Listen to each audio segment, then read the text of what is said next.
तो अपन बात करने वाले हैं ट्रांसफॉर्मर्स के बारे में। तो अपन ने ट्रांसफॉर्मर्स अपन ने पढ़े थे और ट्रांसफॉर्मर्स को एकदम डिटेल में अपन लोग वापस बात करते हैं कि ट्रांसफॉर्मर होते क्या है। मशीन्स को अपन ने बेसिकली दो में डिवाइड किया था। पहले अपन ने मशीन को डिवाइड किया था रोटेटिंग मशीन में और सेकंड में अपन ने डिवाइड किया था इसको स्टैटिक मशीन। रोटेटिंग मशीन के अंदर दो तरह के अंदर डिवाइड हुआ था। पहला था अपना मोटर और जनरेटर्स और स्टैटिक के अंदर ये डिवाइडेड हुआ था ट्रांसफॉर्मर के अंदर। अब ट्रांसफॉर्मर स्टैटिक था तो इसमें कोई मूविंग पार्ट था नहीं और मूविंग पार्ट था नहीं तो इसमें फ्रिक्शन था नहीं।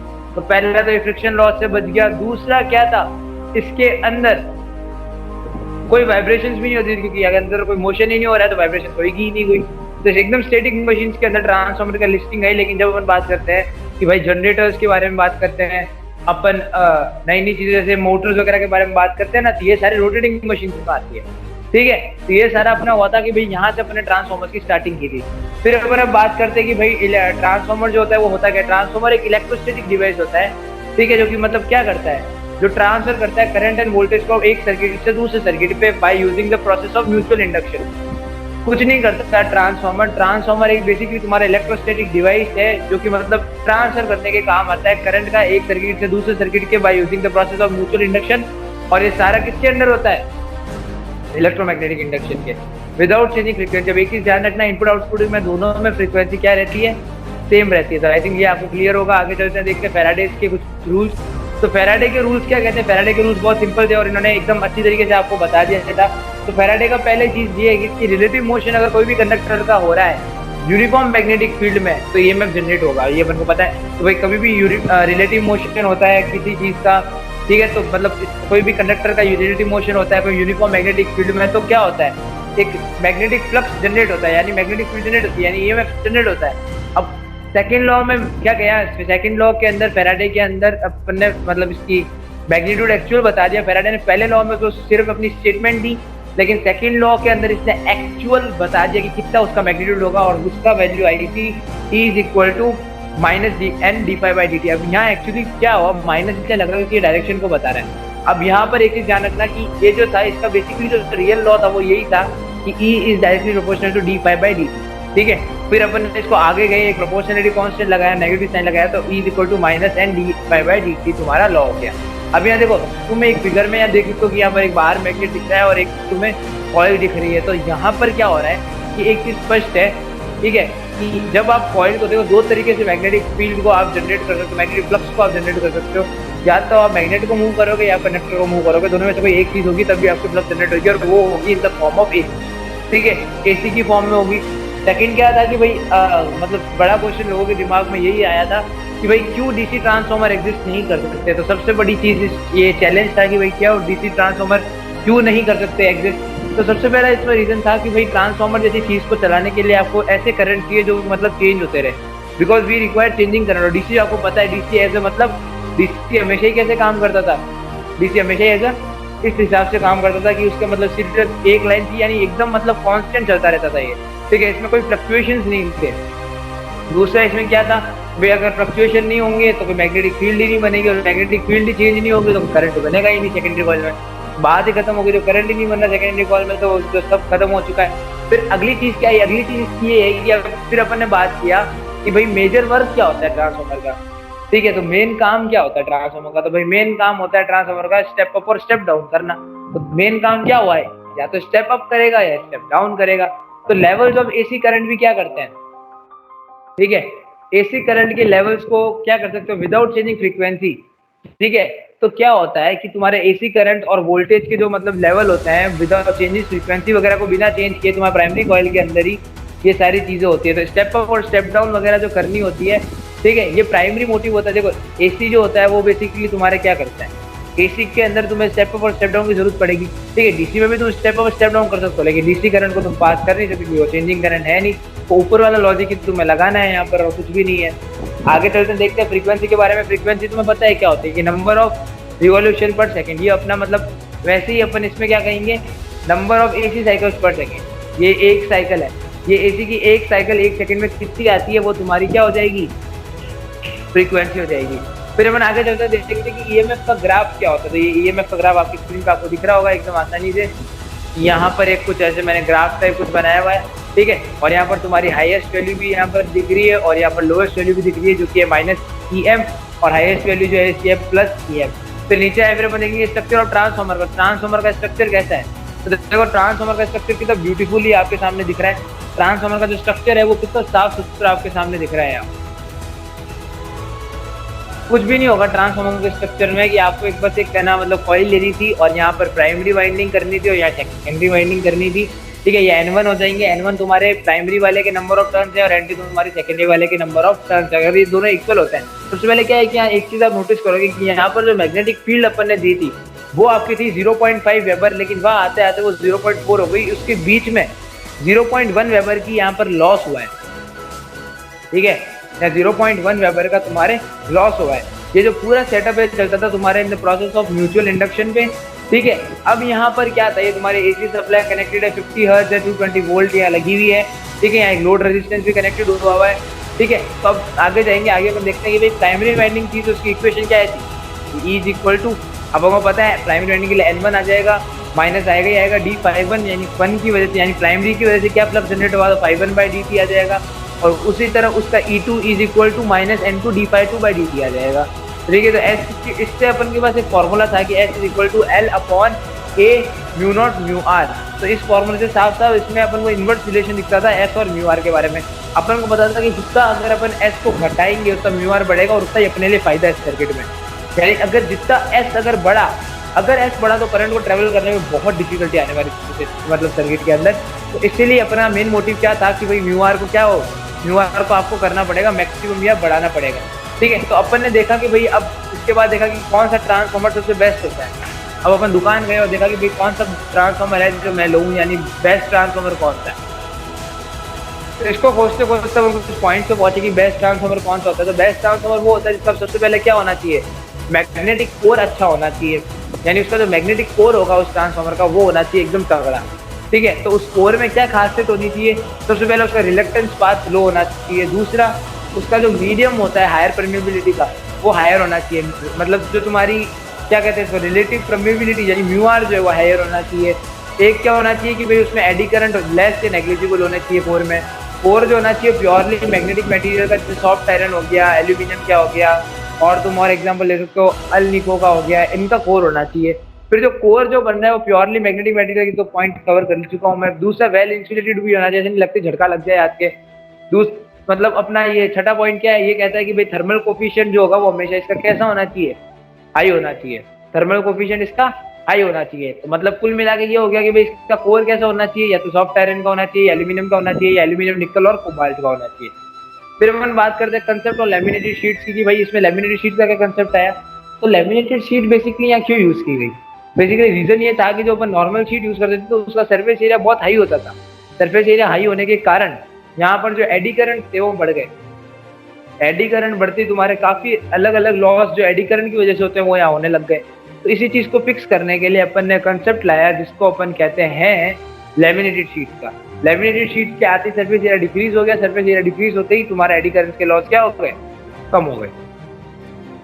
अब आगे चलते हैं और देखते हैं कि भाई टाइप्स ऑफ ट्रांसफॉर्मर क्या होता है।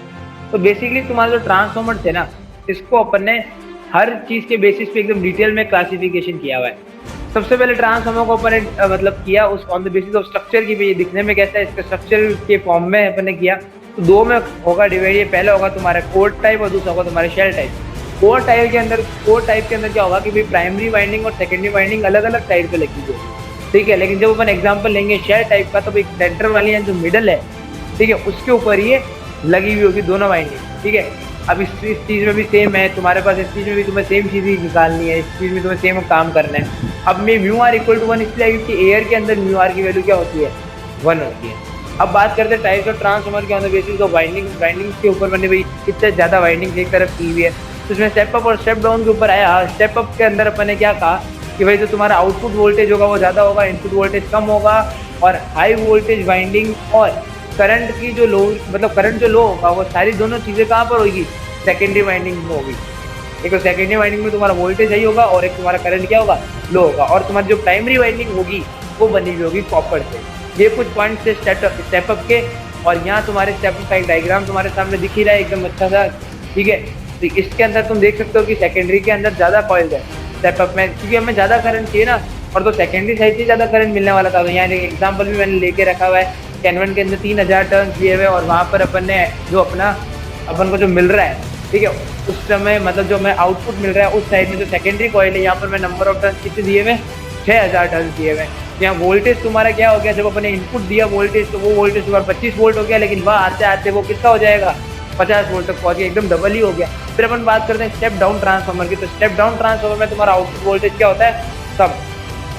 क्योंकि स्टेप डाउन ना यानी जो अपन को मिलेगा उसकी वैल्यू कम होगी। तो स्टेप डाउन वोल्टेज के अंदर तुम्हारा आउटपुट वोल्टेज होता है कम, इनपुट वोल्टेज होता है ज़्यादा, और हाई वोल्टेज वाइंडिंग होती है और करंट क्या होता है, हाई होता है। तो ये सारी चीज़ें किसमें होती है, प्राइमरी वाइंडिंग में। तो प्राइमरी वाइंडिंग में दो चीज़ें होगी, एक तो वोल्टेज होता है हाई, वाइंडिंग के अंदर जो तुम्हारा वोल्टेज होता है वो होता है हाई, और तुम्हारा जो करंट होता है वो होता है हाई। ये सारी चीज़ें किसमें होती है, प्राइमरी वाइंडिंग में। अब इस केस में क्या होगा कि सेकेंडरी वाइंडिंग को जो होगा वो अपन थिक इंसुलेटेड कॉपर वायर से बनाएंगे। तो ये देख सकते हो तुम्हारे एकदम सामने तुम्हें चीज़ दिखाई हुई है। तो देखो अब इस चीज़ में क्या होगा ना, इस चीज़ में तुम्हारी प्राइमरी के अंदर ज़्यादा वाइंडिंग होगी, सेकेंडरी में कम वाइंडिंग होगी, क्योंकि अपन को कम चीज़ें चाहिए, यानी अपन को जो हमारा जो आउटपुट चाहिए अपन को वो कम करंट चाहिए। तो तुम एक एग्जांपल के साथ इसको देखोगे तो तुम्हें और अच्छा लगेगा। जैसे इसमें एग्जांपल मैंने ले लिया है कि N1 के अंदर तुम्हारे नंबर ऑफ टर्न्स देखो कितने हैं, 120, और वहां पर तुम्हारे नंबर ऑफ टर्न्स कितने हैं, खाली 30, और तुम्हारा वोल्टेज यहाँ पर 480 वोल्ट था, वहां जाके जाते 120 हो गया, यानी कितना फटाफट ग्रेजुअली डिक्रीज हुआ है, ठीक है। मेरा नंबर ऑफ टर्न्स तो 4 टाइम्स कम हो चुके हैं। तो ये जितनी चीजें हैं ये बेसिकली तुम्हारा आती है स्टेप डाउन में, ठीक है। अब तुम्हारा टाइप्स ऑफ ट्रांसफार्मर को अपन ने किया on the basis of efficiency. तो एफिशिएंसी के बेसिस पे दो में डिवाइड हुआ। पहला था तुम्हारा आइडियल ट्रांसफार्मर, दूसरा था तुम्हारा प्रैक्टिकल ट्रांसफार्मर। आइडियल ट्रांसफार्मर जो होता है वो तुम्हारा 100% एफिशिएंसी में वर्क करता है, प्रैक्टिकल जो होता है बिलो 100% पे काम करता है। जो तुम्हारा आइडियल ट्रांसफार्मर है वो सिंगल प्योरली इंडक्टिव मटेरियल से बना हुआ होता है, वेयर जो तुम्हारा प्रैक्टिकल ट्रांसफार्मर है वो दो प्योरली इंडक्टिव मटेरियल से बना हुआ होता है। इसमें I2R लॉसेज नहीं होते। जो तुम्हारा ये जो आइडियल है इसके अंदर तुम्हारा कभी भी I2 लॉसेज नहीं होते, वेयर जो प्रैक्टिकल की बात करेंगे तो तुम्हारे I2 लॉसेज होंगे। फिर अपन बात करते हैं कि भाई ओमिक ड्रॉप किस में होता है। तो भाई ओमिक रेजिस्टेंस ड्रॉप जो होता है वो आइडियल में नहीं होता, लेकिन इसके अंदर होता है। इसके अंदर लो लीकेज का भी कोई ड्रॉप नहीं होता, लेकिन उसके अंदर लीकेज का भी ड्रॉप होता है। इसके अंदर आइडियल कंडीशन के लिए यूज होता है, ये तो प्रैक्टिकल के लिए यूज होता है। इसके अंदर बेसिकली तुम्हारे आइडियल के अंदर क्या है कि भाई प्रैक्टिकल कंडीशन में आप इसको यूज कर नहीं सकते, लेकिन इसको आप प्रैक्टिकल कंडीशन में भी यूज कर सकते हो। अब आइडियल का एक छोटा सा मैंने यहाँ फिगर बनाया हुआ था कि आप इसको अगर देखना चाहो तो देख सकते हो। तो एक आइडियल ट्रांसफार्मर का एक छोटा सा फिगर है, XFRM मतलब ट्रांसफार्मर है, ठीक है। तो अगर किसी को मतलब समझ भी नहीं आया तो आप इसको देख लेना। अब देखो क्या है, अब यहाँ पर आप इस फिगर में देख सकते हो कि एक अपन ने बढ़िया सा एक क्या लिया है, एक कोर लिया है, उसके ऊपर मैंने वाइंडिंग्स कर दी है। तो आप इस चीज में देख सकते हो कि V2/V1 इज इक्वल टू मतलब V2/V1 is equal to I1/I2 is equal to N2/N1। तो ये मैंने एक इक्वेशन लिखी है, ये कंडीशन होगी आइडियल ट्रांसफार्मर की कंडीशन होगी। अब इसमें कोई लॉस नहीं होता, आइडियल ट्रांसफार्मर में 100% एफिशिएंसी होती है, कोई लॉस नहीं होता। तो ऐसे ट्रांसफार्मर रियलिटी में एग्जिस्ट नहीं कर सकते। ये ऐसा कोई भी डिवाइस नहीं है जिसकी 100% एफिशिएंसी हो। कार्नोट इंजन के बारे में अपन ने सुना हुआ है, लेकिन कार्नोट इंजन थ्योरेटिकली है, अभी रियल में नहीं बना है। तो आई थिंक ये चीज आपने कर ली होगी। फिर अपन चलेंगे आगे, जो कि होगा तुम्हारा आइडियल ट्रांसफार्मर, इसको अपन आइडियल XFRM इसको थोड़ा डिटेल में देखते हैं। तो देखो आइडियल ट्रांसफार्मर में कुछ नहीं है, अपन को दो इक्वेशन मतलब जो अपनी EMF इक्वेशन है EI cos phi, अब इसको कुछ नहीं करना, इक्वल कर देंगे। क्यों? क्योंकि अब देखो सिचुएशन ही ऐसी हो गई, E2I2 cos phi होगा वो इक्वल होगा E1I1 cos phi के, और यहाँ पर cos phi कट जाएगा, तो E2I2 is equal to E1I1 के बराबर हो जाएगा। और यहाँ पर तुम्हारा जब इसका फेजर डायग्राम बनाओगे तो कुछ इस तरीके से बनेगा, ठीक है। यानी इसमें 90 डिग्री से, मतलब यहाँ पर क्या होगा ना तुम्हारा कि जो तुम्हारा V1 होगा वो लीड करेगा ∅1 को 90 डिग्री से, और E1 जो होगा वो लैग होगा IM से 90 डिग्री से, और तुम्हारा जो I2 होगा वो हो जाएगा IM। तो 3 पॉइंट याद रखने, वापस बोलता हूँ। पहला कि VM जो होगा वो लीड करेगा ∅m से 90 डिग्री से, और दूसरा कि जो तुम्हारा E1 होगा वो लैग करेगा IM से 90 डिग्री से। तो ये चीज़ें तुम्हें ध्यान रखनी है। फिर आगे आ जाओ, फिर अपन देखते हैं कि इसमें लॉस कितना है। तो भाई इसमें 100% एफिशिएंसी है, तो इसमें कोई लॉस नहीं होगा। फिर अपन बात करते हैं प्रैक्टिकल ट्रांसफार्मर के बारे में। तो प्रैक्टिकल ट्रांसफार्मर में अपन बात करेंगे कि भाई क्या होता है। प्रैक्टिकल ट्रांसफार्मर बेसिकली लॉसेस के साथ ही बहुत ज़्यादा डील करने लग जाता है। नॉर्मली ये यूज होता है, लेकिन इसके अंदर लॉसेस बहुत ज़्यादा, तो अपन सीधा लॉसेस के ऊपर आते हैं। तो लॉसेस इसमें पहला होता है तुम्हारा आयरन लॉस, जिसके अंदर तुम्हारा हिस्टेरेसिस लॉस आता है, और दूसरा तुम्हारा आईडी करंट लॉस आता है। अब ये जितने भी लॉसेस हैं ये किससे होते हैं, ये किस पे डिपेंड करते हैं? तो ये तुम्हारे डिपेंड करते हैं, पहला सप्लाई फ्रीक्वेंसी पे, दूसरा मैक्सिमम फ्लक्स डेंसिटी कोर की, और तीसरा वॉल्यूम कितना है कोर का। पहला सप्लाई फ्रीक्वेंसी क्या, दूसरा कि भाई मैक्सिमम फ्लक्स कितनी, फ्लक्स डेंसिटी कैसी है कोर की उस पे, और तीसरा वॉल्यूम पे। ये तुम्हारा होता है प्रैक्टिकल ट्रांसफॉर्मर का जो आयरन लॉस होता है उसके बारे में। फिर आता है वाइंडिंग रेजिस्टेंस में। तो वाइंडिंग रेजिस्टेंस का जो लॉस होता है वो किस पे डिपेंड करता है, पहले करंट फ्लो पे करता है, ठीक है। अब जो तुम्हारा करंट फ्लो हो रहा है वाइंडिंग रेजिस्टेंस में, सपोज मैंने वाइंडिंग रेजिस्टेंस में तुम्हारा करंट फ्लो कर दिया, अब वहां पर क्या होगा, तुम्हारा दो चीजें होगी, एक तो वो पावर लॉस होगा और तुम्हारा वोल्टेज लॉस होगा। बताओ कि वोल्टेज लॉस क्यों होगा मेरा, कि वोल्टेज लॉस इसलिए होगा कि बेटा क्योंकि वहां पर तुम्हारा आईआर ड्रॉप होगा, ठीक है। तो विदाउट टेंशन यानी ब्रोस एक चीज समझ लो कि जब भी तुम्हारा वोल्टेज लॉस होगा तो वो होगा तुम्हारा आईआर ड्रॉप की वजह से, और यहाँ पर ये क्या करेगा, तुम्हारा पावर फैक्टर को इफेक्ट करेगा। सिमिलरली अगर तुम आगे जाते हो और देखते हो कि मैग्नेटिक लीकेज की वजह से क्या हो रहा है, तो मैग्नेटिक लीकेज वगैरह से बहुत अजीब सी चीज होती है। देखो कुछ नहीं होता, जब अपन लीकेज रिएक्टेंस को बढ़ा देते हैं ना, यानी जब लीकेज रिएक्टेंस आपकी बढ़ जाती है तो एक अच्छा फायदा होता है कि तुम्हारा पावर लॉस बच जाता है। लेकिन इसमें एक दिक्कत ये थी कि जब अपन ने लीकेज रिएक्टेंस को बढ़ा दी तो पावर फैक्टर में चेंजेस आने लग गए और वोल्टेज का लॉस होने लग गया। क्यों? क्योंकि IX का ड्रॉप हो रहा था वहाँ पर, ठीक है। तो इसकी वजह से तुम्हारा क्या हुआ, यहाँ पर मैग्नेटिक लीकेज हुआ। तो ये तुम्हारा पूरा आ गया प्रैक्टिकल ट्रांसफार्मर के लॉसेस के ऊपर एक छोटा सा मेरी तरफ से ब्रीफ। आगे चलते हैं और देखते हैं प्रैक्टिकल ट्रांसफार्मर का फेजर डायग्राम वगैरह को। तो देखो बेसिकली दो तरह की कंडीशन होती है प्रैक्टिकल के अंदर भी, एक होता है नो लोड और एक होता है लोडिंग कंडीशन। जब हम बात करते हैं लोडिंग कंडीशन के ऊपर तो इसका जो फेजर डायग्राम होगा वो कुछ इस तरीके से बनेगा, ठीक है। इसके अंदर आप देख सकते हो कि यहाँ पर एक हॉरिजॉन्टल कंपोनेंट होगा, उसको IX कहा गया, जिसकी वैल्यू होगी I0 sine omega naught, I0 sine pi naught plus I1 sine of pi S, जो तुम्हारा सेकेंडरी पर रिप्रेजेंट कर रहा है। और यहाँ पर तुम्हारा आगे गए तो भाई IY is equal to I0 cos pi naught plus I1 cos pi S, ठीक है। तो अब अपन को IP निकालना था, यानी प्राइमरी यानी P का निकालना था, तो वो क्या हो जाएगा, इसका दोनों का अंडर रूट का होल स्क्वायर। तो तुम्हारा आंसर आ जाएगा cos फाई तुम्हारा IY अपॉन IP आ जाएगा। फिर अपन ने बात करी ऑन लोडिंग कंडीशन की। तो ऑन लोडिंग कंडीशन में किससे वो लैग करता है, ऑन लोडिंग कंडीशन में कुछ भी नहीं होता। ऑन लोडिंग कंडीशन में तुम आराम से कर सकते हो। तो अब हमें पता है कि I की वैल्यू कितनी होती है, I0 sine I0 cos omega I0 cos phi, और तुम्हारी जो IM की वैल्यू होती है वो होती है I0 साइन फाई। अब तुम्हें कुछ भी नहीं करना, बहुत आसानी से तुम इसको क्रैक कर सकते हो कि I0 की वैल्यू कितनी होगी, अंडर रूट IM का होल स्क्वायर प्लस क्या कहते हैं इसको, IE का होल स्क्वायर, ठीक है। फिर अपन बात करेंगे कि भाई सिंगल फेज ट्रांसफार्मर क्या होता है। सिंगल फेज ट्रांसफार्मर बहुत आसान है। सबसे पहले तो सिंगल फेज ट्रांसफार्मर बेस्ड किस पे है, तो सिंगल फेज ट्रांसफार्मर जो तुम्हारा है पूरा Faraday law of electromagnetic induction पे और म्यूचुअल इंडक्शन पे, दो चीजों पे बेस्ड है। पहला है Faraday law of mutual induction और दूसरा तुम्हारा है इलेक्ट्रोमैग्नेटिक इंडक्शन। तो ये जो फैराडे के लॉ है, पहला फैराडे का लॉ है तुम्हारा कि इलेक्ट्रोमैग्नेटिक इंडक्शन का, दूसरा है तुम्हारा म्यूचुअल इंडक्शन का, ठीक है। सॉरी म्यूचुअल इंडक्शन वाला हेनरी का है, सॉरी आई मिसकंसेप्टेड, ठीक है। तो ये चीज़ आप ध्यान रखना।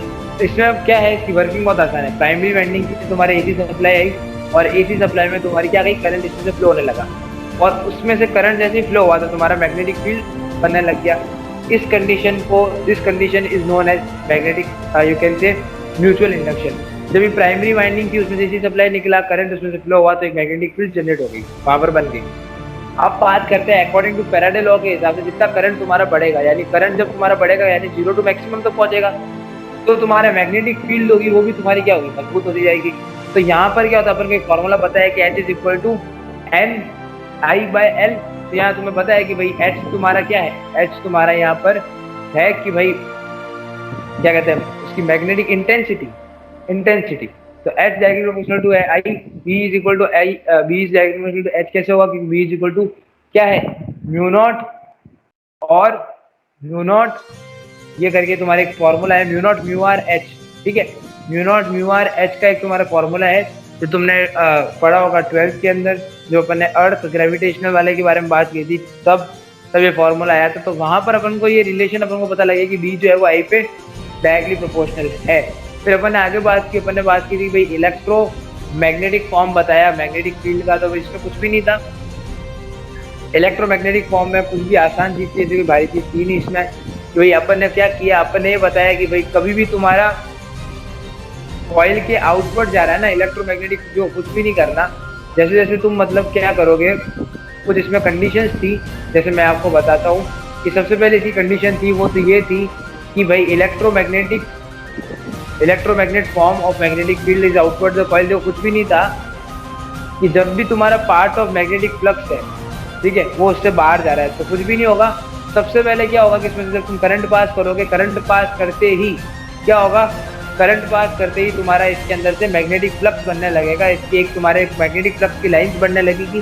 फिर ये जो मैग्नेटिक फ्लक्स है ये जाके लिंक करेगा दोनों वाइंडिंग से, ठीक है, दोनों वाइंडिंग के साथ ये लिंक करेगा मैग्नेटिक फ्लक्स, और ये क्या करेगा, बी को अपना स्ट्रेंथ करेगा। और बी तुम्हारा डिपेंड किस पे करेगा, नंबर ऑफ टर्न्स पे, कॉइल पे, और तुम्हारा डिपेंड ये करेगा जो तुम्हारा नंबर ऑफ या तुम कितना उसमें से करंट उसमें से पास कर रहे हो।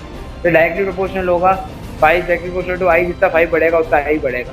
तो बस ये तुम्हारी एक छोटी सी वर्किंग भी इसकी, कुछ भी नहीं है। तो बहुत आसानी तरीके से याद रखना है, कुछ भी नहीं। जैसे इसके अंदर से करंट पास हो रहा है, करंट पास होते ही क्या होगा, मैग्नेटिक फ्लक्स चेंज होगा और उसके अंदर एम आई की वजह से मतलब मैग्नेटिक फ्लक्स जनरेट होने लगेगा। और मैग्नेटिक फ्लक्स सून क्या होगा कि दोनों मतलब दोनों जो कॉइल है उसके साथ लिंक्ड हो जाएगा। और जब वो दोनों के साथ लिंक हो जाएगा, दोनों के साथ लिंक होने के बाद अपन का जो बी है उसको स्ट्रेंथ करने के लिए 3 कंडीशन होती है। पहला कोर स्ट्रॉन्ग होना चाहिए, नंबर ऑफ टर्न्स अच्छे होने चाहिए, और अमाउंट ऑफ करंट पे डिपेंड करता है। तो अमाउंट ऑफ करंट जितना बढ़ेगा उतना 5 बढ़ेगा। फिर अपन बात करते हैं कि भाई ईएमएफ इक्वेशन की, पहले सिंगल फेज के बारे में कि भाई सिंगल फेज ट्रांसफार्मर के अंदर अपन बात करते हैं ईएमएफ इक्वेशन की, तो बहुत आसान है।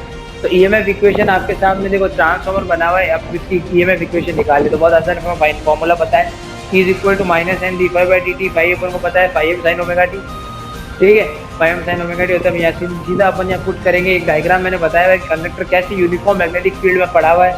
तो यहाँ पर क्या होगा, जैसे अपन इसके अंदर फाई की जगह पुट करेंगे तो ये टी के रेस्पेक्ट में इसको करेगा डिफ्रेंशिएट।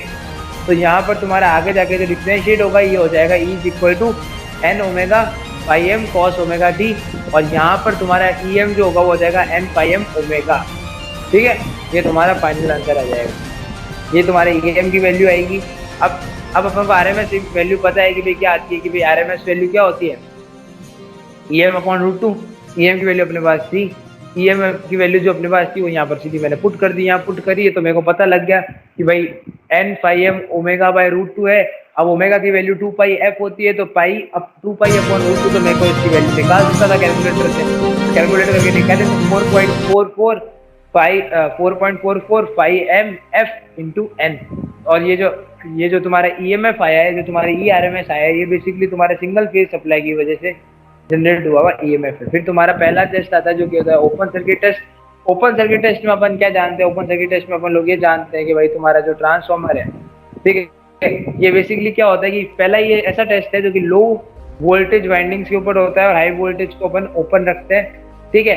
यहाँ वी नॉट जो होता है वो नो वोल्टेज प्राइमरी वोल्टेज होता है, नो लोड, और आई होता है वो नो लोड प्राइमरी करंट होता है, और ओमेगा नॉट जो होता है वो होता है नो लोड लॉस।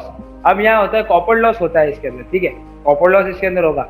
ये नो लोड कंडीशन है, प्राइमरी वाइंडिंग जो होती है वहां पर इसका सप्लाई जाता है एसी का, और वोल्ट मीटर इसमें यूज किया जाता है किसको मेजर करने के लिए, सेकेंडरी इंड्यूस वोल्टेज को मेजर करने के लिए। इसकी इक्वेशन को पता है कि भाई omega naught is equal to V1 I naught cos phi naught, cos phi naught की वैल्यू आ जाती है omega naught upon V I cos V I I not.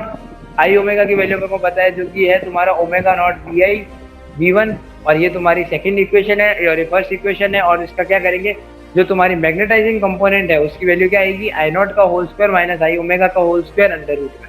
अब आर नॉट यानी तुम्हारा जो रिएक्टेंस है वो कितना आ जाएगा, V1 अपॉन आई ओमेगा, और जो तुम्हारा रिएक्टेंस है वो तुम्हारा कितना आ जाएगा, जो तुम्हारा एक्स नॉट है वो आ जाएगा V I upon I M करते ही। तो तुम्हारा कुछ फॉर्मूलाज है जो इसके साथ एसोसिएटेड है ओपन सर्किट टेस्ट के। फिर आता है शॉर्ट सर्किट टेस्ट। तो शॉर्ट सर्किट टेस्ट में कुछ नहीं होता, देखो जैसे ओपन के अंदर पूरा जो सिचुएशन थी ना वो लो वोल्टेज पे चल रही थी, ठीक है, जो लो वोल्टेज साइड थी उसके ऊपर चल रही थी, लेकिन इसके अंदर पूरी शिफ्ट हाई पे हो जाएगी, और लो को जो होगा वो ओपन कर देंगे शॉर्ट सर्किट, यानी उसके अंदर सारी चीजें हटा देंगे। तो अब यहाँ पर क्या होगा ना, बेसिकली जितने भी अप्लायंसेस वगैरह होंगे वो सारे कनेक्टेड होंगे तुम्हारे हाई वोल्टेज के ऊपर, ठीक है। और यहाँ पर एसटी जो होगा वो शॉर्ट सर्किट वोल्टेज होगा, तो लो होगा as comparison to relative voltage. IST जो होगा वो शॉर्ट सर्किट करंट होगा, कंपेरेबल होगा फुल वोल्टेज करंट से। तो देखो कुछ भी बहुत आसान चीज है, कुछ भी नहीं है यहाँ पर। शॉर्ट सर्किट पावर के अंदर कॉपर लॉस दबा के होंगे, और यहाँ पर जो होगी एफिशिएंसी ऑफ ट्रांसफार्मर वगैरह सारी जितनी भी चीजों की अफेक्ट होगी इस चीज से।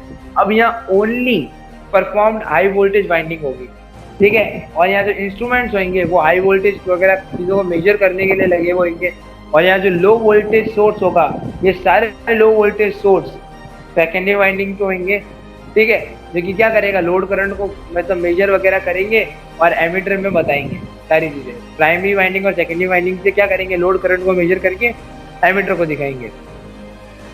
तो ये तुम्हारा चैप्टर था ट्रांसफॉर्मर, जिसमें मैंने बात की। अब यहाँ कुछ इक्वेशंस थी, तो इक्वेशंस के बारे में देख लेते हैं एक बार। ये तुम्हारी इक्वेशन क्या है, वॉट मीटर वगैरह है, तो इसमें एक इक्वेशन ये तुम्हें याद रखनी है, VSC जो शॉर्ट सर्किट है VSC का, वो इक्वल होगा R2E के, और जो तुम्हारा Z यानी इम्पीडेंस जो है वो तुम्हारा होता है VSC अपन ISC। सारा इस चीज से आया है, तो इस चीज को थोड़ा ढंग से देखोगे तो तुम्हें सब समझ में आ जाएगा। क्योंकि हमें पता है कि भाई पावर की चीज power equal to I square R होती है। अब आई हमें पता है शॉर्ट सर्किट के लिए SC मानेंगे, और R तुम्हारा 2E चल ही रहा है, तो बस यहाँ पर मैंने पुट कर दिया, तुम्हारा आंसर आ गया। इम्पीडेंस ट्रायंगल से मैंने इम्पीडेंस की वैल्यू निकाली जो होगा VSC अपॉन ISC, और यहाँ से मैंने तुम्हारे इसको जैसे अपने पास ये दो फॉर्मूले थे ना, जैसे R2E की वैल्यू मेरे को पता थी कि ये अपना what short circuit upon I square है, इसे मैंने यहाँ पर पुट कर दूंगा, तो मेरे पास Z की इक्वेशन आ जाएगी। तो कुल मिला के मेरे पास देखो, अगर मेरे को जो मेरे को निकालना है मैं निकाल सकता हूँ, मेरे को पता है क्या चीज़ क्या है, ठीक है, तो उसकी टेंशन लेने की कोई जरूरत नहीं है। VSC अपॉन ISC जो है वो तुम्हारा हो जाएगा X2E is equal to ZSC का होल स्क्वायर माइनस RSC का होल स्क्वायर। चलो ये ट्रांसफॉर्मर तो तुम्हारा खत्म हो चुका है, चलते हैं आगे। तो अब अपन बात करेंगे कि AC सर्किट क्या होता है।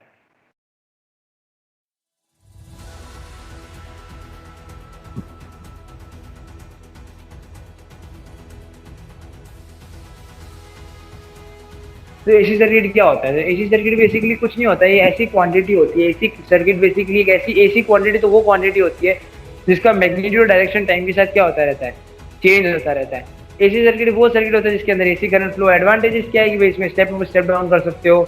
एसी मोटर जो होती है वो चीपर होती है, ठीक है। टीवी रेडियोज वगैरह के अंदर आपने देखा होगा कि भाई बहुत सारे सिग्नल्स वगैरह जो जाते हैं वो एसी सर्किट के थ्रू जाते हैं।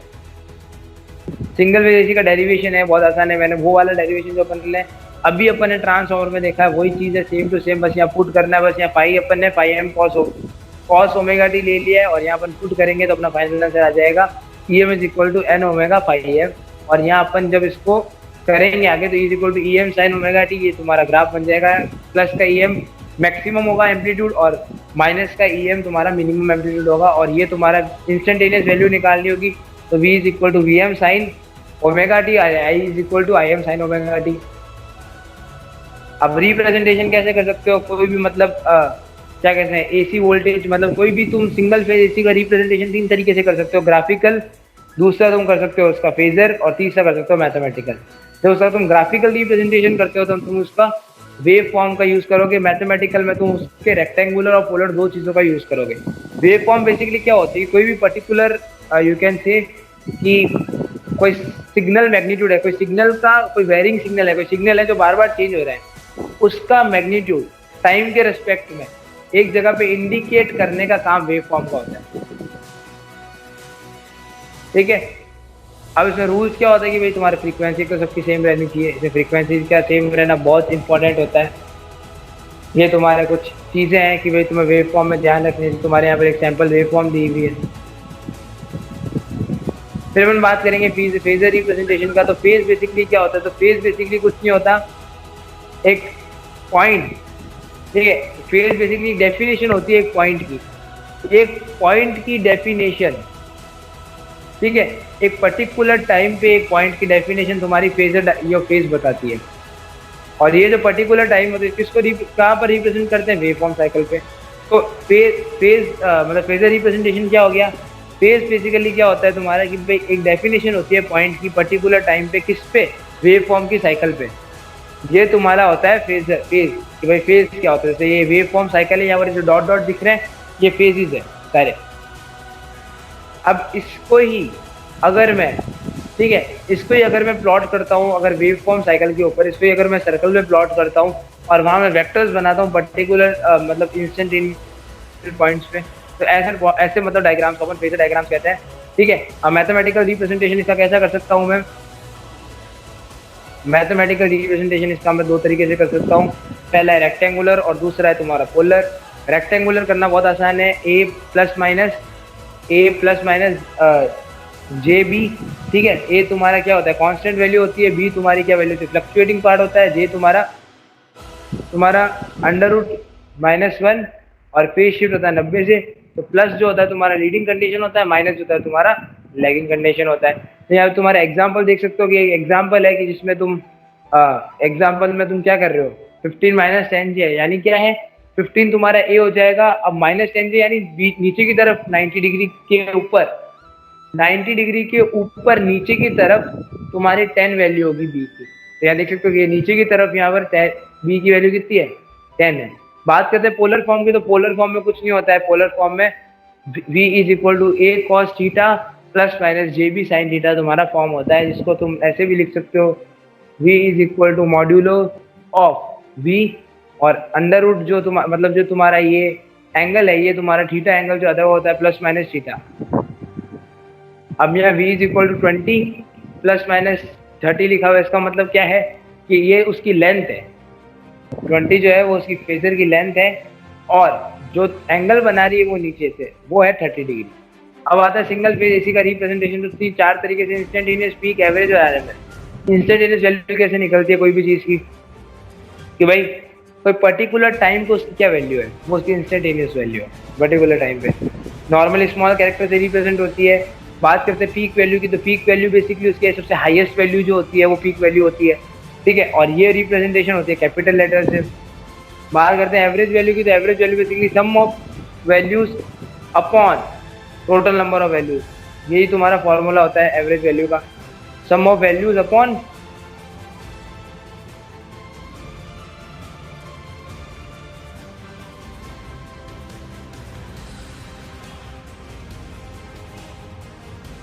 सम of values upon total values, ठीक है। ये तुम्हारा फॉर्मूला होता है एवरेज का। एवरेज कैसे कैलकुलेट, यही होता है बस तुम्हारे पास आई पता है तुम्हें कि आई एम साइन ओमेगा टी है, डी ओमेगा टी चल रहा है, तो 0 टू पाई तक निकालना है मेरे को। तो अपॉन में पाई भी करूँगा, क्योंकि मैंने कहा ना कि भाई टोटल अपॉन कितनी बार वैल्यू ली, तो पाई बार आ जाएगा, एम बार आ जाएगा, खाली साइन ओमेगा टी का कॉस ओमेगा टी हो जाएगा माइनस का, और 0 टू पाई हो जाएगा, इसमें पुट करेंगे तो 2 अपॉन पाई आई एम हो जाएगा। आर एम एस वैल्यू निकालनी बहुत आसान, आर एम एस। तो ठीक है, पहले इसका स्क्वायर कर दो, I equal to I M sine omega T का स्क्वायर कर देंगे, पूरा स्क्वायर कर देंगे, तो इसको इस फॉर्म में मैं लिख दूंगा। नीचे आने के बाद इसको मैं क्या करूंगा, 0 टू पाई तक इसको अब मीन निकालेंगे, तो मीन निकालेंगे तो फिर से पाई से डिवाइड करेंगे, क्योंकि अब टोटल अपॉन कितनी बार वो लिखा है, मतलब ये होता है ना सम अपॉन टोटल कितने, मतलब कितने कैरेक्टर है जिसका आपने सम किया, तो वही अपॉन पाई आ गया वापस। तो ये जो तुम्हारा पाई आया है इसको हमने बाहर लेके, कांस्टेंट है तो आई स्क्वायर एम अपॉन 2 पाई हो गया, अंदर ये कैलकुलेटर हो गया, सारे आंसर से पाई आया तो पाई से पाई कैंसिल हो गया, आई स्क्वायर एम अपॉन 2 हो गया। अब यहाँ से अपन ने बहुत आसान दिमाग लगाया, आई की वैल्यू निकाली जो कि होगी आई एम अपॉन 2, ठीक है। फिर अपन ने पैसिव सर्किट एलिमेंट्स के बारे में डिस्कस किया कि भाई प्योरली रेजिस्टिव, प्योरली कैपेसिटिव और प्योरली इंडक्टिव के बाद आरएल, आरसी और आरएलसी के अंदर क्या डिफरेंस है। प्योरली रेजिस्टेंस के अंदर V is equal to V naught sine omega T, I is equal to V by R, ठीक है। सिंपल ओम्स लॉ लगेगा, और यहाँ कुछ भी नहीं करना, V की जगह ये वैल्यू पुट कर दो, V naught sine omega T, V by R, V naught by R हो जाएगा आई नॉट, तो I is equal to I naught sine omega T. तो यहाँ से तुम देख सकते हो कि भाई V की वैल्यू भी है V naught sine omega T, I की वैल्यू भी है I naught sine omega T, यानी कोई फेज डिफरेंस में कोई दिक्कत नहीं है। तो इसका मतलब एक के ऊपर एक ही दोनों फेज डायग्राम आएंगे ओमेगा टी से नीचे से उठे हुए, तो देख सकते हो कि तुम्हारे एक चीज आ रही है सेम। पावर कैलकुलेट करनी बहुत आसान, P is equal to V I, V की वैल्यू तो तुम्हारे V naught sine omega T, I की value I naught sine omega T, दोनों पुट कर दो आंसर आ जाएगा। अब बात करेंगे प्योरली इंडक्टिव। प्योरली इंडक्टिव के अंदर कुछ नहीं है, बहुत आसान सा गेम है। प्योरली इंडक्टिव में तुम्हें एक चीज ध्यान रखनी है, एक तो V is equal to V naught sine omega T जो तुम हद से रखते आ रहे हो, और एक तुम्हें ध्यान रखना है कि भाई इंडक्टेंस के अंदर ऐसा कौन सा फॉर्मूला तुम यूज कर सको। तो यहाँ जो फॉर्मूला तुम यूज करोगे वो रहता है V is equal to L D I by D T, ठीक है। अब यहाँ से क्या करोगे तुम लोग, आई की वैल्यू, आई को कुछ भी करके तुम्हें क्या करना है, इंटीग्रेट करना है, क्योंकि छोटी सी वैल्यू है।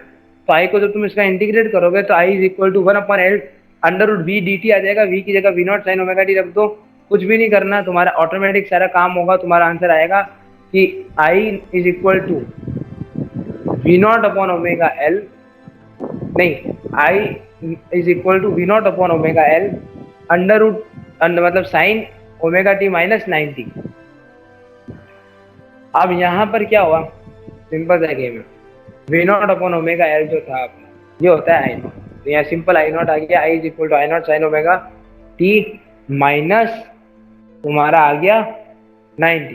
तो अब देखो, अब तुम्हारा करंट कम आया है, करंट मतलब डिक्रीज हो रहा है 90 डिग्री से। तो अब देखो नहीं मतलब इससे क्या पता लगा कि जब तुम इसकी फेजर रिप्रेजेंटेशन बनाओगे ना, तो जो तुम्हारा वोल्टेज होगा 90 डिग्री से लैड करेगा किससे, करंट से। तो ये तुम्हें ध्यान रखना है। अगली चीज आ गई तुम्हारी फेजर रिप्रेजेंटेशन से, ये सारे जो मैंने तुम्हें बता चुका हूँ ऑलरेडी।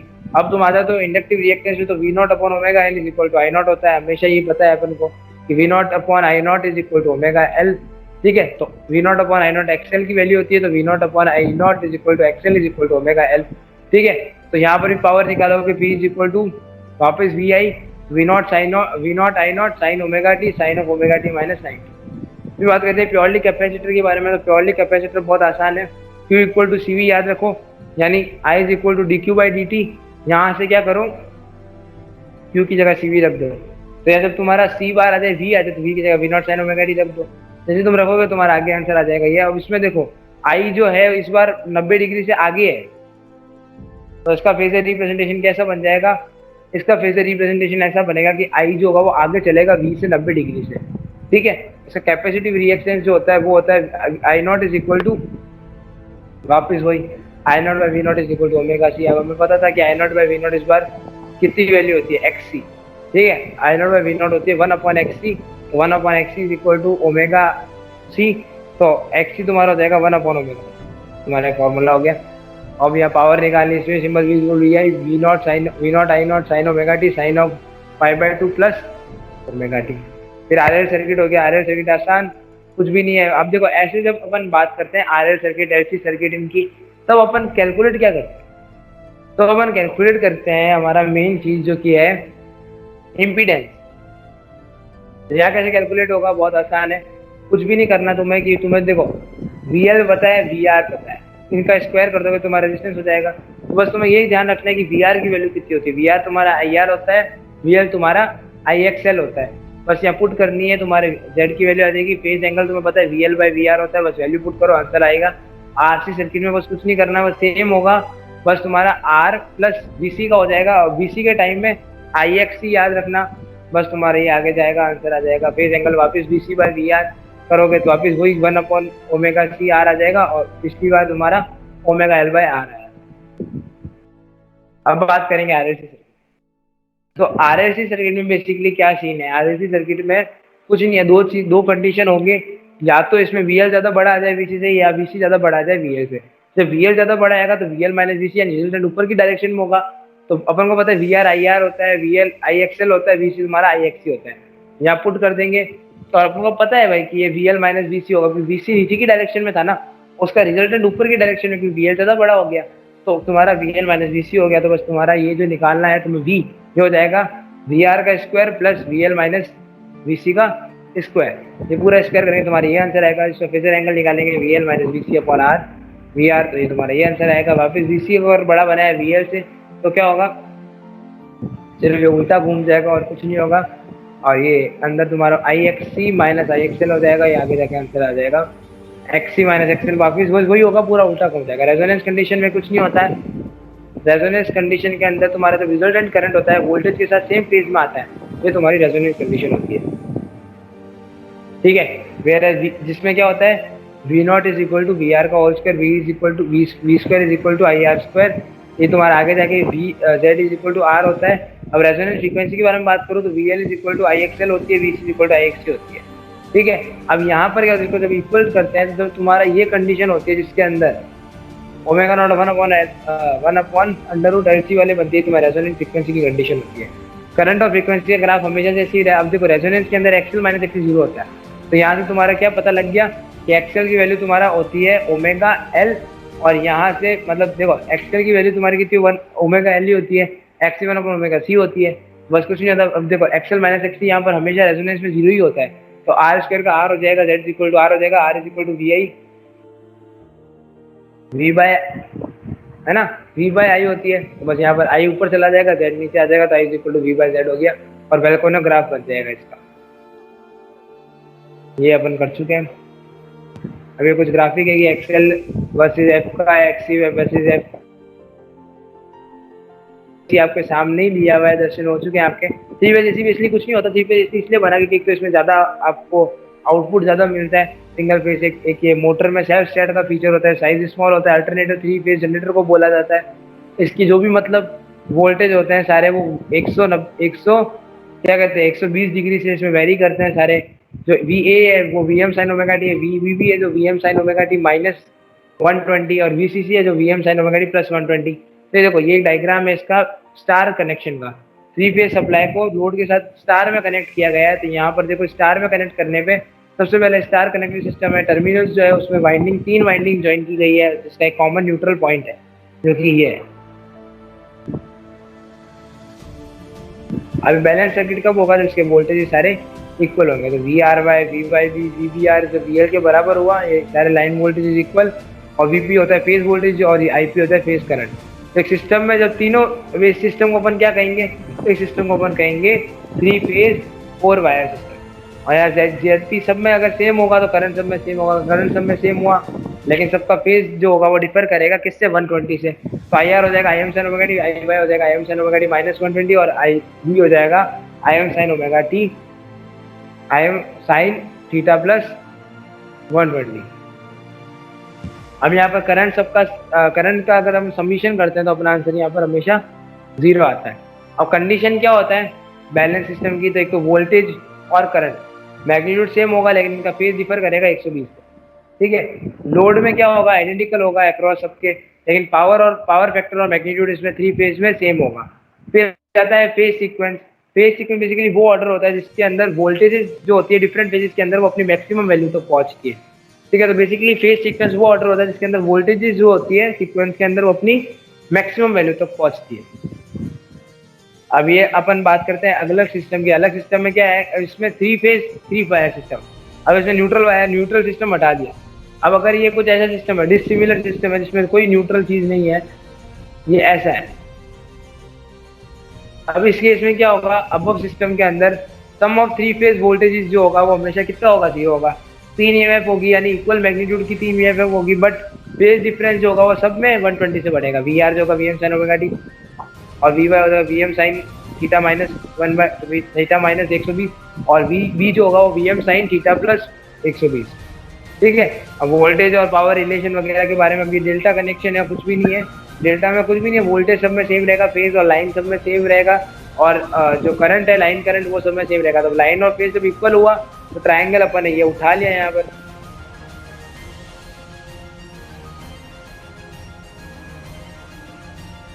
इस ट्राइंगल को अपन ने उठा लिया तो कुछ नहीं होगा, इसमें अपन ने थीटा था तो cos theta V by H होता है, तो यहाँ वैल्यूज पुट करी तो वी एल और वी पी के बीच में अपना रिलेशन आ गया, और बस पावर अपन को पता है वी एल कॉस पाई होती है, तो अपने पास 3 V P I P cos pi 3 V L upon √3 I L cos pi, और पी जो होगा तुम्हारा हो जाएगा √3 V L I L cos pi. ये तुम्हारा चैप्टर ए सी बी समाप्त हो गया। अब चलते हैं अपन अपना लास्ट चैप्टर आज का जो कि था हमारा इलेक्ट्रॉनिक्स का, चलते हैं इस पर और एक बार इसको भी फटाफट देख लेते हैं। शुरुआत की थी डायोड से। डायोड बेसिकली क्या होता है, 2 टर्मिनल का इलेक्ट्रिकल कंपोनेंट होता है जो करंट को एक सिंगल डायरेक्शन में फ्लो करने में मदद करता है, ठीक है। 2 टर्मिनल होते हैं, इसमें डायोड 2 में डिवाइडेड होता है, लो पावर डायोड एक होता है high power diode. Low power में सिग्नल डायोड होता है, हाई पावर में पीएन जंक्शन डायोड आता है। अब इसमें डिफरेंस क्या था कि भाई तुम्हारे हाई पावर और सिग्नल डायोड में था कि हाई पावर में पावर डायोड जो होता है उसमें पहली चीज़ तो क्या होती है, स्विचिंग स्पीड बहुत फास्ट होती है पावर डायोड में, और इसकी एफिशिएंसी पावर एफिशिएंसी हाई होती है। वेयर सिग्नल में दोनों ही लो है, स्विचिंग स्पीड भी लो है, पावर रेटिंग भी लो है। जब अपन इसके ग्राफ के बारे में बात करते हैं, तुम्हारे सामने ग्राफ बना हुआ है, यहाँ तो मैंने पूरा एक्सप्लेन किया है कि ब्रेकडाउन वोल्टेज वगैरह सब चीज़ें क्या है। इस डायोड का ऐसा ग्राफ बनेगा, यहाँ देखो ब्रेकडाउन वोल्टेज बेसिकली और कुछ नहीं है, मिनिमम वोल्टेज जहाँ पर एक इंसुलेटर भी कंडक्टर की तरह बिहेव करने लगते हैं, और रिवर्स वोल्टेज बेसिकली वो वोल्टेज है जहाँ पर कैथोड को अपन क्या करें, मोर पॉजिटिव देते हैं, कैथोड जो है वो ज़्यादा पॉजिटिव हो जाए किससे, एनोड से भी। और फॉरवर्ड करंट बेसिकली अगर कोई करंट की डायरेक्शन या रेजिस्टेंस कम है उसकी तरफ डायोड से होकर जा रही है सिंगल डायरेक्शन में, तो वो तुम्हारा फॉरवर्ड करंट है। अब बात करेंगे पी और एन टाइप के बारे में। तो हम बात करते हैं पी एन जंक्शन में पी और एन टाइप। पी टाइप का basically majority charge carriers holes होते हैं, एक्सटेंसिव यानी प्योर तो होता नहीं है, तो ट्राईवेलेंट इम्प्योरिटी होती है प्योर सेमीकंडक्टर के साथ पी टाइप में, ठीक है। एन टाइप में बेसिकली कुछ नहीं होता, मेजॉरिटी चार्ज कैरियर्स होते हैं इलेक्ट्रॉन, एक्सटेंसिव सेमीकंडक्टर्स होते हैं, पेंटावेलेंट इम्प्योरिटीज होती है प्योर सेमीकंडक्टर के साथ मिलके तुम्हारा एन टाइप बनता है। तो देखो पी में तुम्हारा ट्राइवेलेंट इम्प्योरिटीज का डोपिंग होगी, वेयरएज एन के अंदर पेंटावेलेंट इम्प्योरिटीज की डोपिंग होगी। इसको पता नहीं डोपिंग मतलब क्या होता है, डोपिंग मतलब होता है इम्प्योरिटीज को मिलाना, ठीक है। तो अब तुम्हारा पी के अंदर मेजॉरिटी चार्ज कैरियर्स होल्स होते हैं, एन के अंदर मेजॉरिटी चार्ज कैरियर्स इलेक्ट्रॉन होते हैं। पीएन जंक्शन के अंदर कुछ नहीं होता, पी टाइप और एन टाइप के सेमीकंडक्टर को एक दूसरे पे सैंडविच कर देते हैं, ठीक है, फिजिकल कांटेक्ट में लेके आ जाते हैं, वो तुम्हारा होता है पीएन जंक्शन।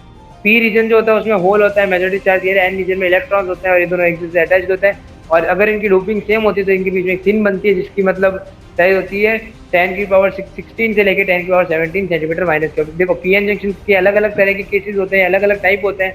पहला अगर पी की डोपिंग एन से ज़्यादा हुई तो वो हो जाएगा पी प्लस एन, और अगर उसी कंडीशन के अंदर एन की डोपिंग मैंने कम कर दी तो हो जाएगा P plus N minus junction. और अगर पी और एन दोनों हैवीली डोप तो पी प्लस एन प्लस, और अगर दोनों नेगेटिव अगर कम डोपिंग है तो P minus N minus junction. अब बात करते हैं बेसिक स्ट्रक्चर पावर डायोड की। तो इसमें बेसिकली क्या होता है, पावर डायोड में दो टर्मिनल होते हैं, दो लेयर होते हैं और सेम डायरेक्शन में करंट फ्लो करता है। तो दो टर्मिनल कौन कौन से, एनोड कैथोड, और दो लेयर कौन से, पी और एन। अब ये सारे किस में यूज होते हैं, पावर इलेक्ट्रॉनिक। अब ये देखो इसका कंस्ट्रक्शन बहुत आसान है। अपन ने एन प्लस के एक हैवीली डोप सबस्ट्रेट को, इसके ऊपर अपन ने एन माइनस लेयर को प्लेस किया और उसके ऊपर एक हैवीली डोप पी प्लस को डिफ्यूज करा एन माइनस लेयर के ऊपर। अब एन माइनस की कुछ क्वालिटी इसकी कि भाई इसका जो फ्रैक्शन जो फंक्शन है वो ये है कि भाई ये जो डिप्लीशन लेयर होती है ये एब्जॉर्ब कर लेता है डिप्लीशन लेयर को, जो कि रिवर्स बायस में होती है। दूसरा क्या करता है ये एन माइनस का ड्रॉबैक बेसिकली क्या था, सबसे पहले तो ये देखते हैं कि अगर आपको किसी के मतलब एन माइनस जो होती है वो ब्रेकडाउन वोल्टेज से डायरेक्टली प्रोपोर्शनल होती है। एन माइनस लेयर की जो थिकनेस है, तो अगर उसकी थिकनेस ज़्यादा है तो ब्रेकडाउन वोल्टेज भी ज़्यादा होगा। तो एन माइनस लेयर जो होती है उसका ड्रॉबैक ये है कि जब उसमें से करंट पास किया जाता है तो वो ओमिक रेजिस्टेंस को ऐड करता है, जिसकी वजह से पावर लॉस होता है। पावर लॉस की वजह से हीट लॉस होता है। इसको कम करने के लिए आपने देखा होगा कि बहुत सारे जो कंप्यूटर्स वगैरह होते हैं उसको अपन एक ठंडी या कूलिंग एनवायरनमेंट में रखते हैं। बात करेंगे power diode. Power diode basically क्या होता है, पहले पावर डायोड को अपन ने ना हर चीज़ के टाइप्स और पावर डायोड को अपन अलग अलग क्लासीफाई करने के लिए लोगों को जाना पड़ेगा कि रिवर्स रिकवरी टाइम क्या होता है। रिवर्स रिकवरी टाइम में जाता है जब कोई डायोड कंडक्टिंग स्टेट से ब्लॉकिंग स्टेट में जाता है तो वो इलेक्ट्रिसिटी को वो इलेक्ट्रिक चार्ज को डिस्चार्ज करता है, ठीक है। और तब तक वो डिस्चार्ज उससे पहले कर चुका होता है जब तक डायोड क्या नहीं करे, रिवर्स करंट को ब्लॉक नहीं करते, तब तक वो होता है, ठीक है। तो ऐसे मतलब वो टाइम जिसमें वो इलेक्ट्रिक चार्ज को डिस्चार्ज करता है उसको अपन रिवर्स रिकवरी टाइम कहते हैं। इसका क्लासिफिकेशन अपन ने करा हुआ है 103 में, general purpose diode, fast recovery diode और स्पॉट की डायोड। जनरल पर्पस डायोड में तुम्हारा हाई रिकवरी टाइम होता है 25 म्यू एस का, और उससे ज़्यादा भी हो सकता है। और अगर तुम्हें करंट वोल्टेज रेटिंग देखनी तो 1 से लेकर 1000 एम्पियर तक और 50 वोल्ट से लेकर 5 किलो वाट तक। अब यहाँ बैटरी चार्ज, यूपीएस, इन सब में काम आता है। फास्ट रिकवरी डायोड से होता है इनका लो रिकवरी टाइम होता है 5 म्यू माइक्रो सेकेंड या उससे भी कम। अगर इसमें करंट और वोल्टेज इन दोनों में सेम है, बस इसके अंदर है ना 3 किलो वाट तक होती है वो 50 वोल्ट से वोल्टेज की जो रेटिंग होती है। बाकी करंट की रेटिंग 1 एम्पियर से 1000 एम्पियर तक ही होती है। बात करें वोल्टेज की तो इसके अंदर 400 वोल्ट के बाद सारा गेम चालू होता है। बेसिकली इसमें मेन मोटिव होता है अपन को कहना डायोड के फैब्रिकेशन का, उसके रिलेटेड मेथड का। अगर 400 वोल्ट से ज़्यादा हुआ तो इसके अंदर अपन को डिफ्यूजन मेथड यूज़ करना पड़ता है फैब्रिकेशन का। अगर 400 से कम हुआ तो अपन यूज़ करते हैं एक्सपीटिकली मेथड ऑफ, ठीक है, एपिटेक्सिकली मेथड ऑफ फैब्रिकेशन। और अगर 400 होता है तो उसमें फास्ट रिकवरी टाइम होता है, उसको कम करने के लिए अपन प्लेटिनम और गोल्ड का मिक्सचर यूज करते हैं, जिससे वो क्या होता है, कम होता है। फिर अपन बात करते हैं स्पॉटिंग डायोड्स की। इसमें रिकवरी टाइम ही 0 होता है और इसमें जो बेसिकली जंक्शन होता है वो बना हुआ होता है सेमीकंडक्टर मेटल सेमीकंडक्टर, ठीक है। इन्होंने क्या कहा कि भाई हम पीएन जंक्शन को डस्टबिन में डाल देंगे। मेटल जो होता है वो एल्यूमिनियम का होता है, सेमीकंडक्टर जो होता है वो सिलिकॉन का होता है।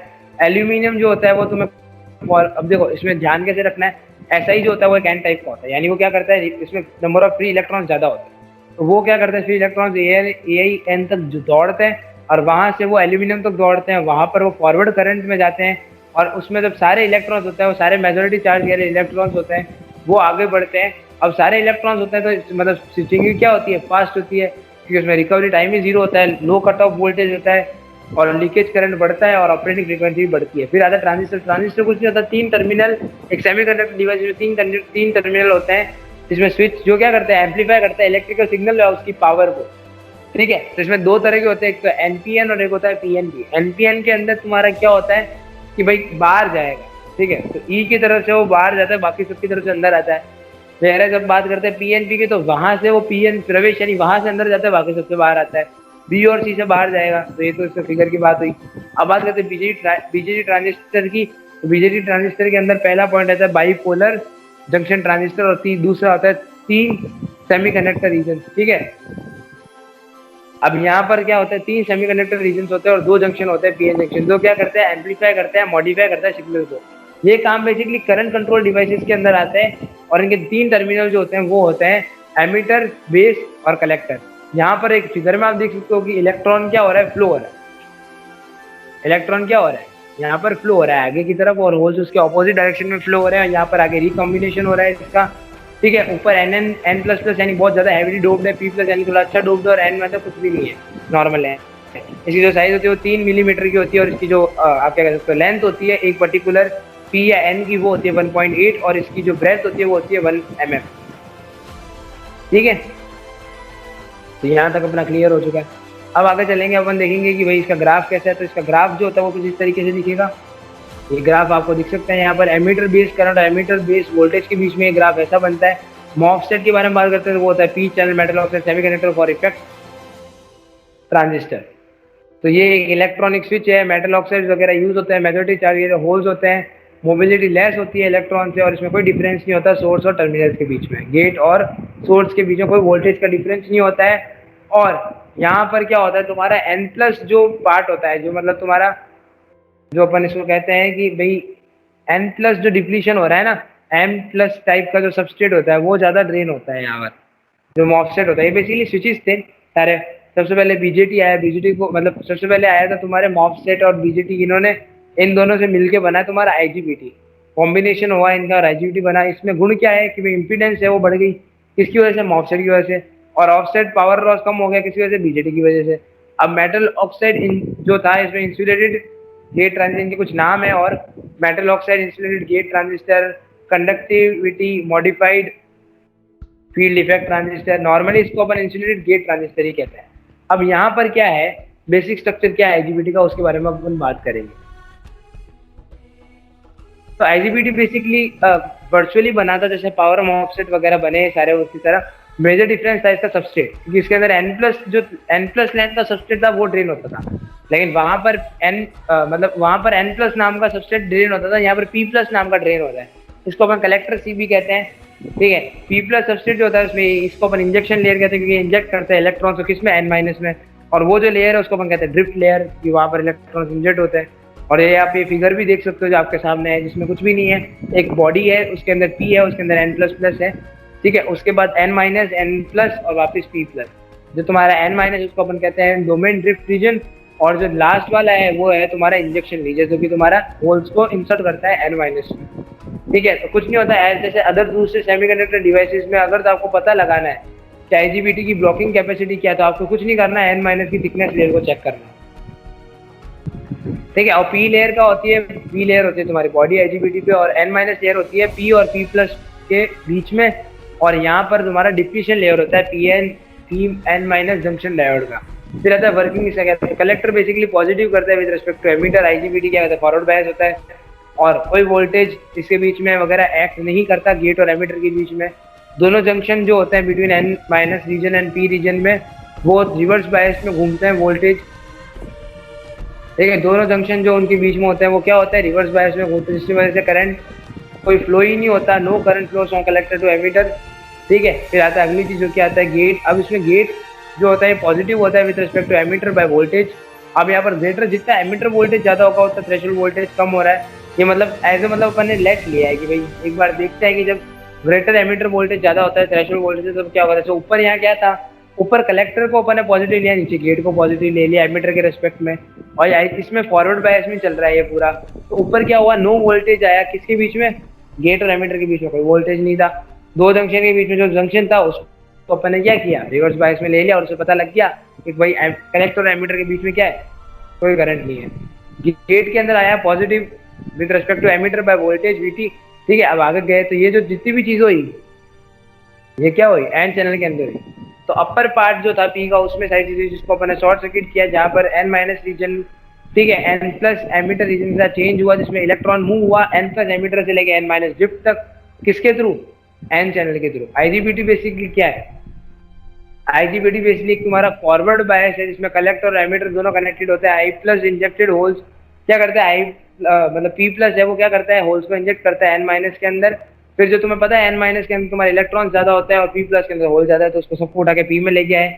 अब वहां से तुम्हारा इंजेक्शन का कैरियर होता है वो भी मतलब एनहेंस करता है किसको, एन माइनस रीजन को सिग्निफिकली। ठीक है, जितना तुम्हारा मतलब इंजेक्शन हो रहा है होल्स का वो काफी ज्यादा हद तक इफेक्ट करता है एन माइनस रीजन को भी। आईजीबीटी बेसिकली क्या होता है, टर्न ऑन होता है। जैसे आईजीबीटी टर्न ऑन होता है तो फॉरवर्ड करंट को फ्लो करने देता है उसके अंदर, जो दो तरह का होता है, होल और दो तरह का होता है, एक होता है होल और एक एमिटर करंट। होल बेसिकली वो करता है कलेक्टर से लेके P P plus NP minus transistor से लेके पी बॉडी से लेके आगे जाता है ये रजिस्टर आरबी वाई बॉडी से लेके एमिटर तक।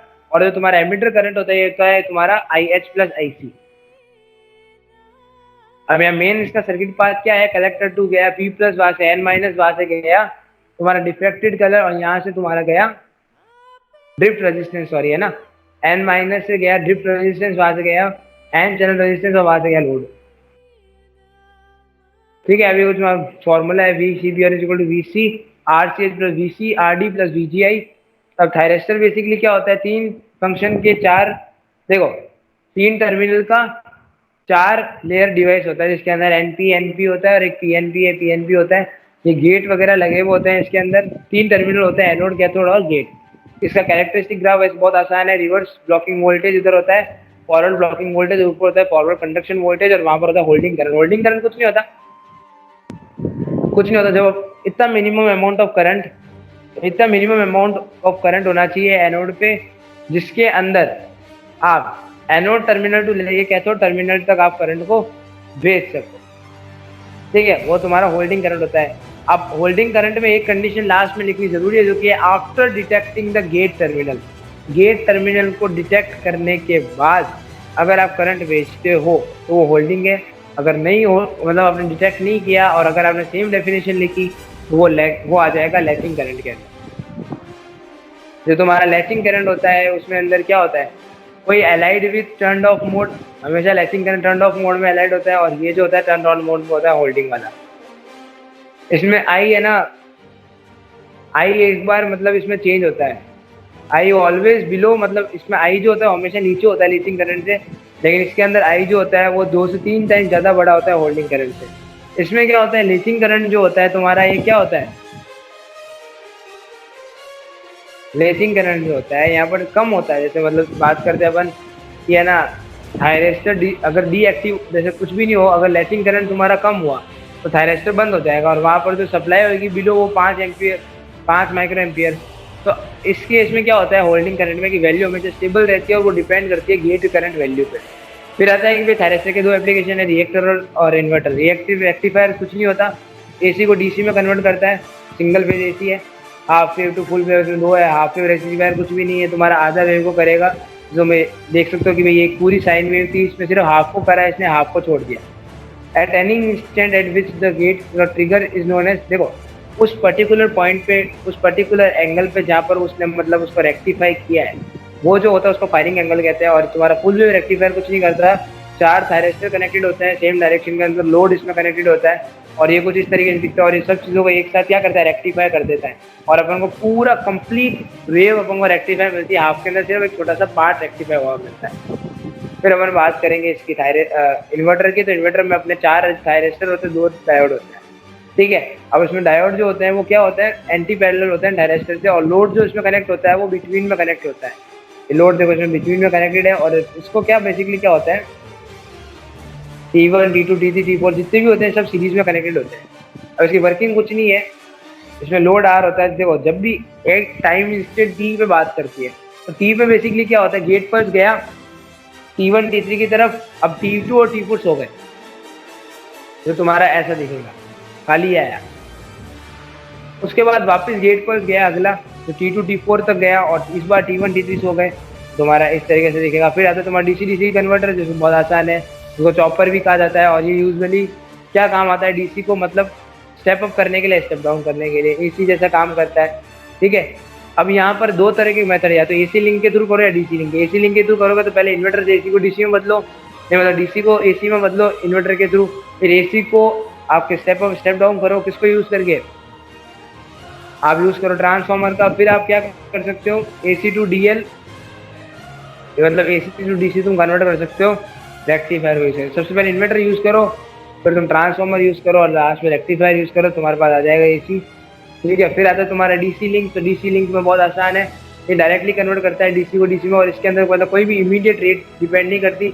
आउटपुट वोल्टेज हमेशा इसमें ज़्यादा होता है as comparison to step up में, और इसमें आउटपुट वोल्टेज कम होता है। ठीक है, जब उसको अपन स्टेप डाउन कहते हैं। ये कोई डायग्राम बना हुआ है चॉपर का यहाँ पर, इसको आप ढंग से एक बार देखते हैं अपन इसको। देखो यहाँ पर कुछ भी नहीं है, एक चॉपर का डायग्राम बना हुआ है, छोटा डायोड है। ठीक है, यहाँ लोड लगा हुआ है, V naught is equal to I on यानी जब करंट उसमें से जा रहा है अपॉन Q। तो ये चॉपर क्या हुआ, एकदम से इसकी वैल्यू क्या होगी, एकदम से इसकी वैल्यू बढ़ेगी, वो एकदम कम होगी, क्योंकि एक बार गेट पर जाता है तो क्या होता है, अब एकदम से गेट पर जाता है तो एकदम से वैल्यू बढ़ेगी, फिर धीरे धीरे धीरे कम हो जाएगी। तो ये तुम्हारा चॉपर का सीन है। ठीक है, तो ये तुम्हारे तीनों यूनिट आज कंप्लीट हो चुके हैं।